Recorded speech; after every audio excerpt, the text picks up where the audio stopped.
This summer, over 100 American and British service members have been volunteering their time to try to solve a forensics mystery dating back to World War II, searching for the remains of a U.S. Air Force pilot who crashed in a quiet corner of England, taking off for a bombing mission over Nazi Europe on August 4th, 1944. Ahead of the 80th anniversary of that crash, Rami Inocencio went to meet the volunteers working to make sure no man is left behind. The hopeful beep of metal detectors breaks the silence as American and British soldiers side by side sift through soil in this gaping impact crater from World War II. 80 years on from the day a U.S. B-17 bomber slammed into the ground here by the Suffolk coast of eastern England, the pilot's remains might finally be found. Just keeps growing with every bucket. U.S. Air Specialist Garrett Browning from Colorado is stationed here in England. And any of the bigger pieces will stay behind, and then we will inspect those to see whether they're rocks, wood, or metal. Or possibly tiny bone fragments of U.S. Air Force Lieutenant John Fisher from New York, just 21 years old. He was part of a top-secret program codenamed Operation Aphrodite, an experiment using planes on one-way missions to destroy Nazi targets in Europe. Pilots were meant to parachute out after another plane took over by radio control.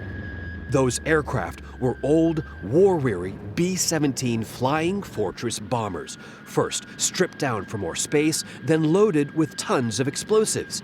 But Fisher's plane stalled soon after takeoff. He pushed his co-pilot out and sacrificed himself. This aircraft, it blew apart pretty much in every direction. And so something as small as just a bolt or a thread, it just kind of tells a story.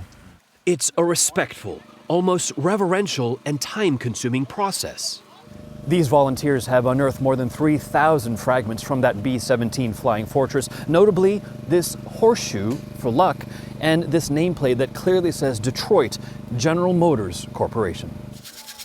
Each metal, rubber, and fabric fragment a clue to where more of Fisher's remains might be found. I know that there's a big piece of plane under here. Rosanna Price is head of engagement at England's Cotswold Archaeology. There's more of it. Overseeing the cleaning, sorting, and cataloging of every piece volunteers unearth. Okay, this is some of the largest pieces we've found. This is the hub. Oh my God, wow. And this is a piece of the propeller still attached. There is excitement with every new find, she says. And there are daily flybys of people wishing them well and paying respect to Lieutenant Fisher. Any possible remains found here will be flown on a U.S. Air Force plane to the Defense Prisoner of War Missing in Action Accounting Agency Lab, where tests are run to confirm if remains are human, then if there's a DNA match to any family. If so, a full military burial is ordered. This really is the manifestation of no man left behind. And a mark of America's and Britain's enduring special relationship since World War II. You talk to local people even today, in their 80s, 90s, they remember the Americans coming, they still remember the excitement, how they watched those planes go out every morning and they counted them back in the evening and they were as bereft as anybody else when planes didn't come back. And they were really grateful for the Americans coming over, and you still feel that when you talk to people now. So the work carries on under this quiet canopy of trees to bring one more American serviceman home.